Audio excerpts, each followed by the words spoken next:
think that we should start. Okay. Tonight's lesson is kind of a light lesson.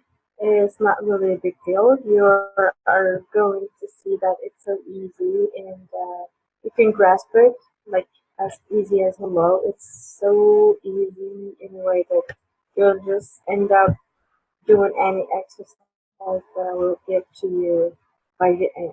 Okay. We are going to talk about prefixes. I hope that you have a brief idea about what a prefix is. Okay, we are going to give a definition so that you know further what prefix is, and we are going to focus on the negative prefixes actually, which are the common use in the English language. So yes, let's start with the definition. We can move on. Mary, please. Okay. Sorry for my voice. Okay. The definition says prefixes are or is an element placed at the beginning of a word to adjust or qualify its meaning. Like if we will reformulate the definition, it means like you take a word and you give it a prefix which is put at the very beginning, as it said at the very beginning of the word, and the point from that is to adjust or to qualify its meaning. It means to give it another meaning or adjust it to a specific situation. So we are going to check the negative prefixes, which are, as I said, the common used English language. You can memorize.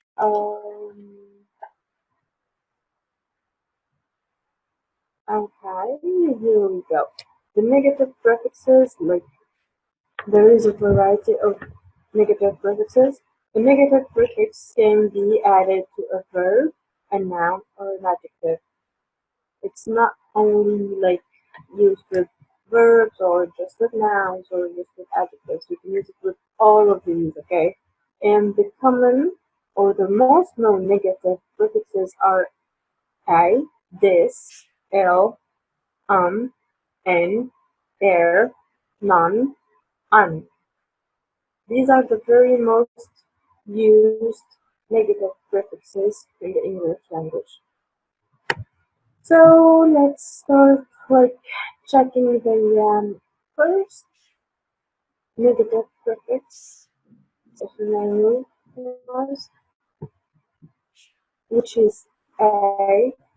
So words that take a as a negative prefix always begin with a consonant.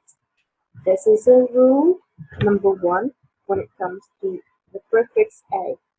Each time you encounter a word, like here, for example, the example in the affirmative form, like the word political, it's a noun.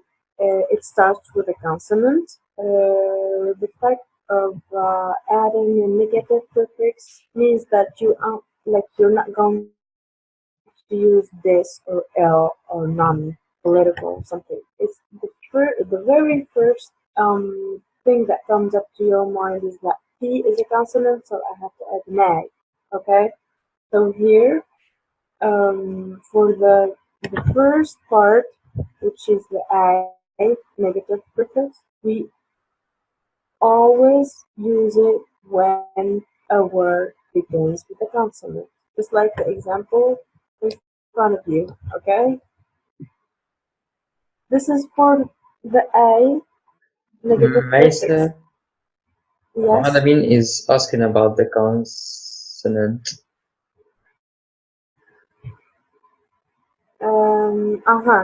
What a consonant means. Okay, a consonant is like P is a consonant, D is a consonant, The antonym of a consonant is a vowel. You know, like E is a vowel, I is a vowel, Y is a vowel. Do you understand? For the person who asked the question. Yes, he is. Yes, thank you. Good. So consonant, the antonym of the word consonant is vowel, as I said. And here, if, as I already said, there is a consonant, automatically you add an A, okay? So we can move to the next one, where we have the negative prefix dis. In this negative prefix, we may begin with a vowel or a consonant. It can be for both. Like we can say here, for the example, it says agree, and the negative form is disagree. Also, for consonant, we can say like the word respectful, respect, disrespect. You see, the R is a consonant, but still we use this. So sometimes when it comes to the negative prefix this, sometimes we use or we follow the vowels as the very beginning of the word or the consonant. There is no specific rule about it. I mean, you have some of these terms, like you have to learn them by heart. Okay, you need to like grasp them through reading, listening, and I don't know, like, diverse of things. So yeah, as I said, the negative prefix can be the word that you will use, or it can be beginning with a vowel or a consonant. The next one So, is M. So yeah, it's L. Okay. Words that take L as a negative prefix always, and I begin always begin with the letter L.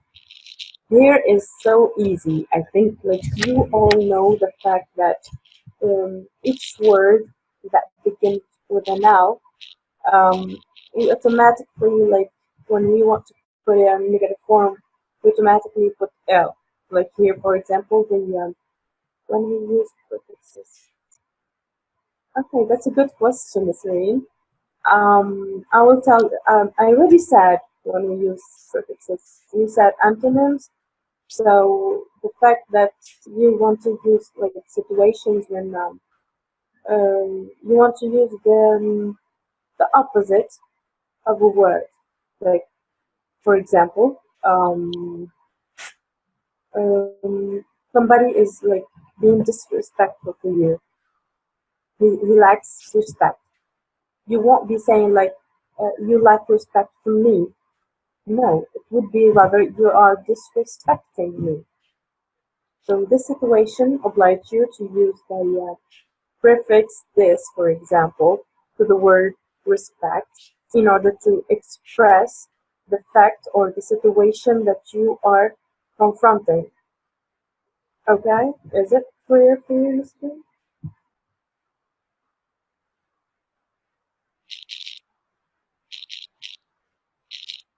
I hope that you understand this point. Yeah, good, great. If there is anything, ask questions. I won't say this again. Always and forever. I love questions. So yes. This one is like the easiest one. The prefix L, the negative prefix L is the easiest one because simply it's only used with words that starts with L. Like for example here, the word legal, the affirmative form. When we want to use the opposite term of legal, I mean the negative form, we tend to say this thing like this is illegal. Legible, illegible. Loyal, No, the word learning doesn't mean that. I don't know if you might have any suggestions. I have nothing in mind right now. But yeah, most of the times when you see now and you need the opposite term, like it's already this L. So yes, we can move to the next one, which is M, I think, yes. Words that take M as a negative prefix always begin with the letter M or P. There is kind of somebody speak? No? Okay. Okay, here we have a sort of a restriction, which means like for the words that take as a negative prefix, we only like have two types of words that we link them to this part, which are words that starts with M or words that starts with P. For example, here the very common like term that everybody knows, the affirmative form of it, which is like, moral, and when you tend to transmit it to the negative form, adding the M, it becomes immoral. And you know what moral and immoral means? Like they are opposite. Something moral, something immoral. So yes, for this is for the letter M. We can say the letter P. For example, predictable, unpredictable. No, I don't remember.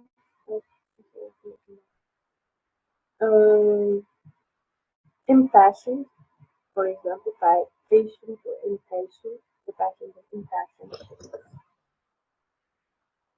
Yeah, possible, impossible, that's right, Dennis, the right job. You saved me. That's a good one. Yes.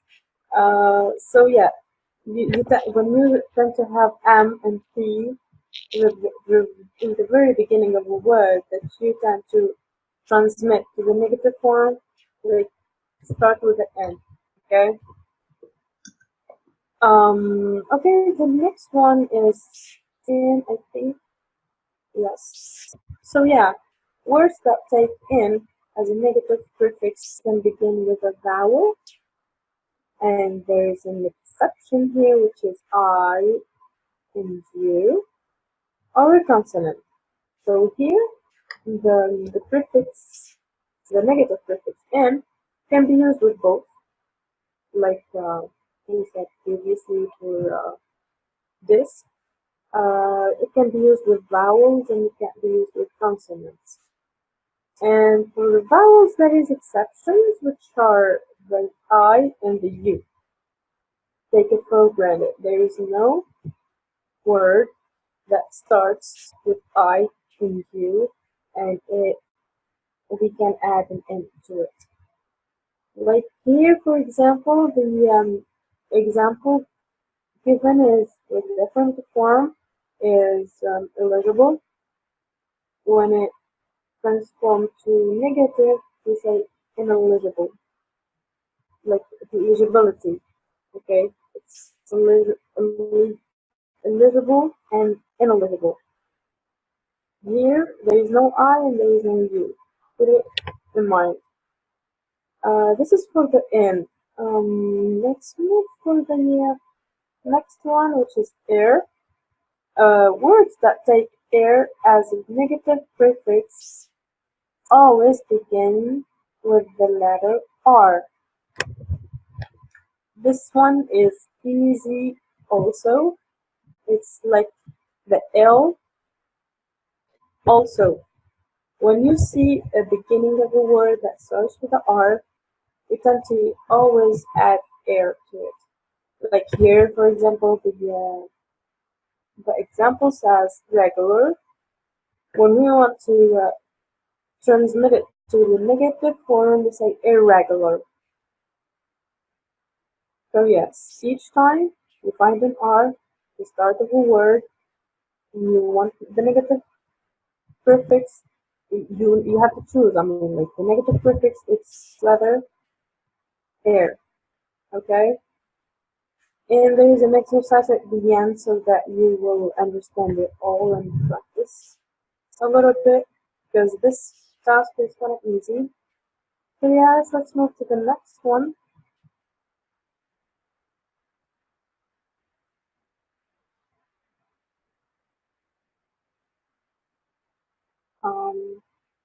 What is this?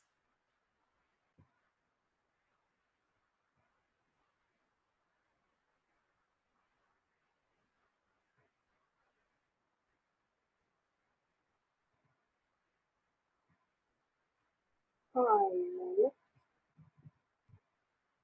Hello, Mesa. I cannot see the screen. Really? Yeah. No. No. Huh. It's better this way. Okay. Now it's cool. Yeah. So, the next one is none. Yeah, I like this one. Words that take none as a negative prefix may begin with a vowel or a consonant. Like here also we have this variety of choices. The example says sense and nonsense. You know, the meaning of sense here is not senses or sensation, but it's rather the senses, the five senses that we have, like the sense of touching, um, tasting, smelling, you know. And the nonsense, it's like it's not that. The sense and the nonsense means like something is far away from logic. Okay, the word sense has a variety of non-living. Well, yes, non-living. There are a variety of other words that can express non-living itself. But yeah, you can use it. It's right. So yes, like governmental, non-governmental, um, I don't know, any other suggestions if you have, um, for a vowel.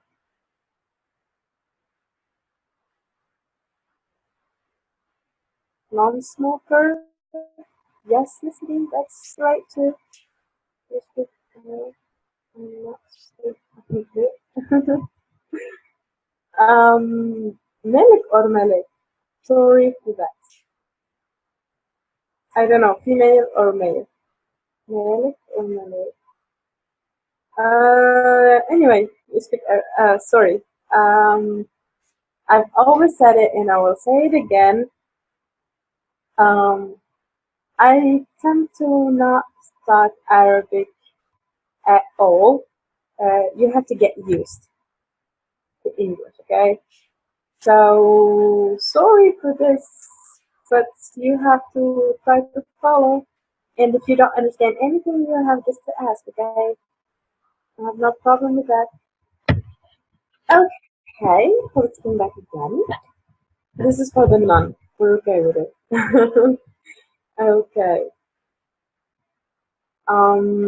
Let's move to the next one, was, if you may, please.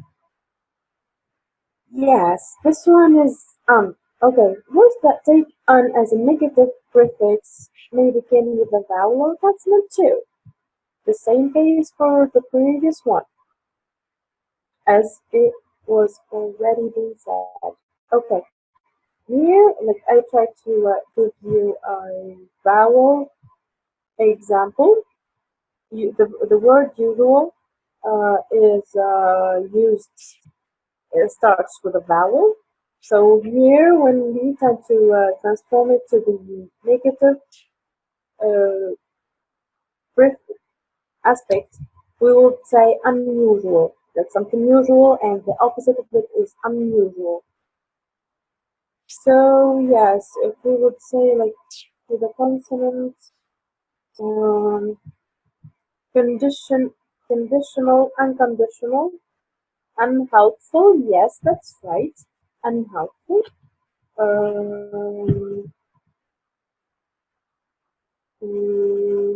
don't know. There is no other example going around my head right now. So yes, I think you understand this one. Unknown, yes, considering you're being so clever this night. Good. Yeah. Unknown, that's right, known and unknown. The word known starts with a consonant, so that's exactly the point. Okay, let's move to the next one. I think it's clear enough for this. Yes. This is a sort of resume. These are the very most common used expressions, maybe. I try to give it to you in a simpler way, but I would make a remark here, which is you have to learn a lot of other words by heart in order to enrich your essays and feel more comfortable with the English language. Okay. For example, we will take a look on this one.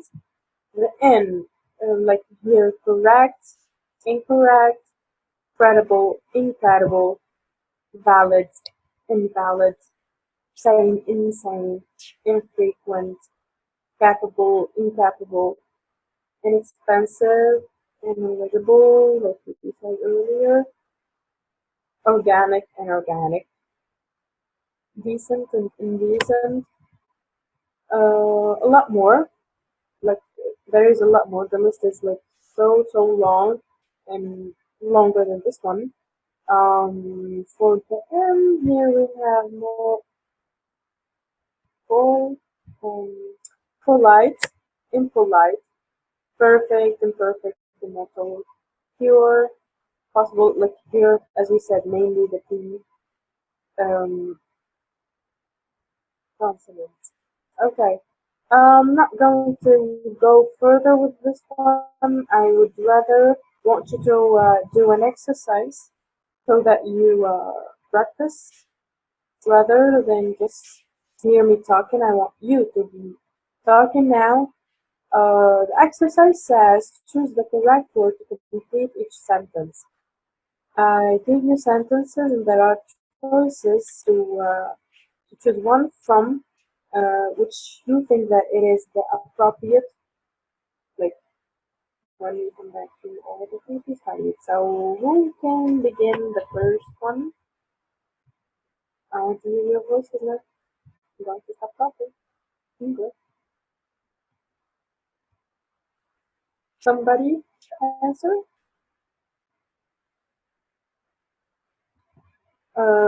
Fatma? Yes, Fatma, you're saying number 3. Okay. For this, then once, send back the screen again. Is it okay now? Sorry. Yeah. So, our friend said the last one, I have a fear of mice. Irrational. Hal also said yes, irrational. Okay. Fatma, Madani, Muslim also, all of you, we have a common agreements on the third one. So yes, Nada, it's right. Actually, irrational is the right one. Okay, if somebody is willing to do the second one, the Joker character in Batman, yes. Hillary said insane. Somebody else. And I'd also also thinks that it's so fun. Okay.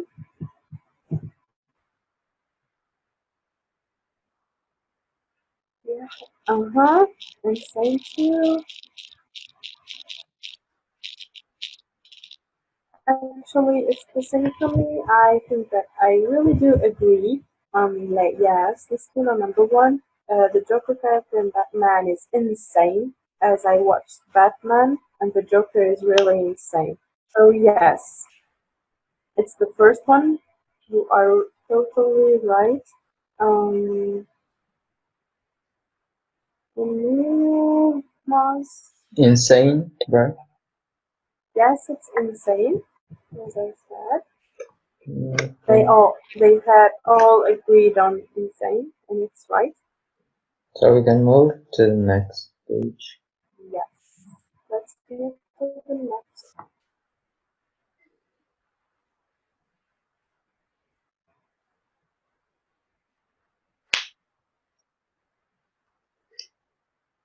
Yeah. Okay. Who is willing to do the next one?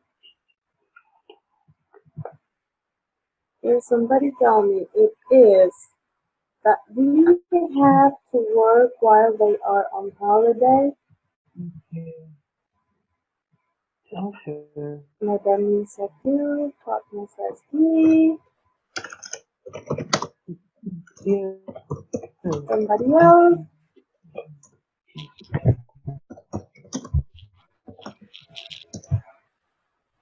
Is it unfair? Okay. Okay. Already like done. So unfair. Yes, I agree on unfair. I don't know who said number one. I mean, it's not this fair. It's rather unfair. If you open like it like after a compliment, it's rather be this on. So like, make sure that it sounds good in your ears. Okay.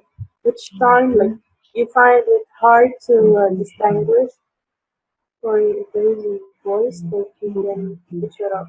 Um, each time you find the struggle, finding out which one to choose, you would rather hear yourself speaking it.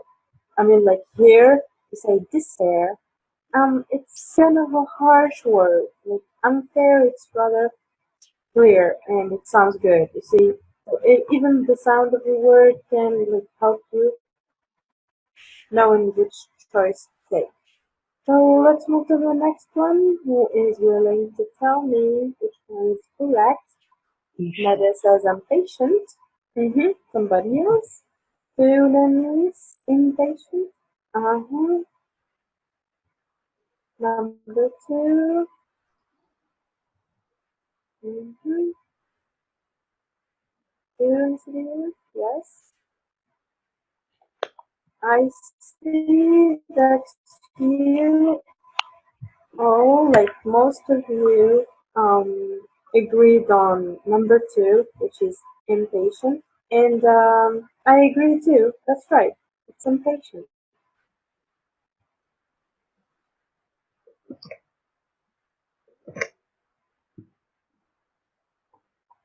Yeah, we can move to the next one. And if there are any questions, feel free to ask. Even after Who is talking, please? even after all the help we gave him, there is no Sorry, and for like, who is talking first? And can you please raise your voice? I cannot really hear you well. grateful. He is so ungrateful, even after all the help we gave him. Yeah, ungrateful. It is number three for Nade. What about the others? Number two, one, three. Which one? Lenny says, wow. This means that I'm grateful. Number 3, sorry. Others?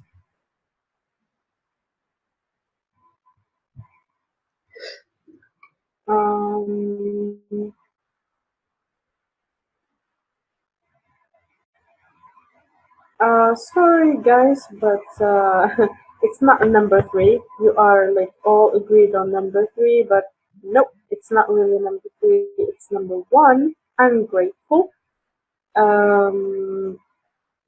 The consonant part, yes. There is the struggle to know. Sometimes you have to just learn it by heart. So it's ungrateful. Neither in nor un. Okay? Okay, still have just one last. So who is willing to answer this one? His attempt to break the word record was number 2, said never knew. Is successful. Number 1, Fatma, unsuccessful. Yeah, somebody else unsuccessful. Number 1, Nadia.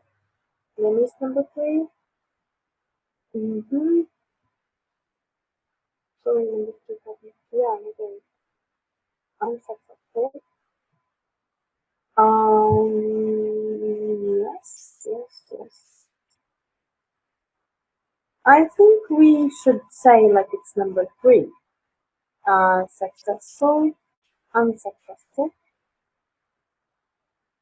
It's rather the right one. There is a consonant.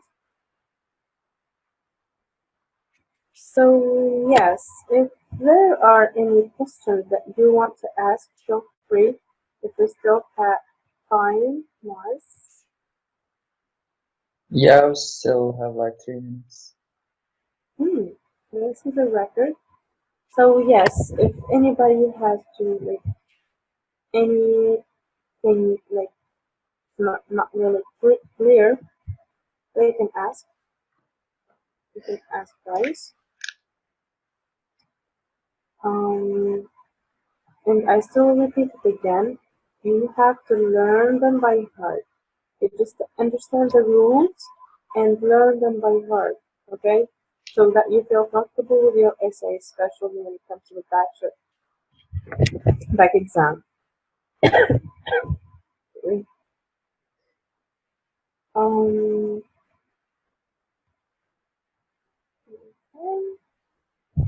No questions? Everything is clear, guys? You can find the video in our platform as usual, recorded. I will upload it just in the next days. Okay. You're welcome, honey. Sorry? He said thanks. So I said, you're welcome. You're welcome.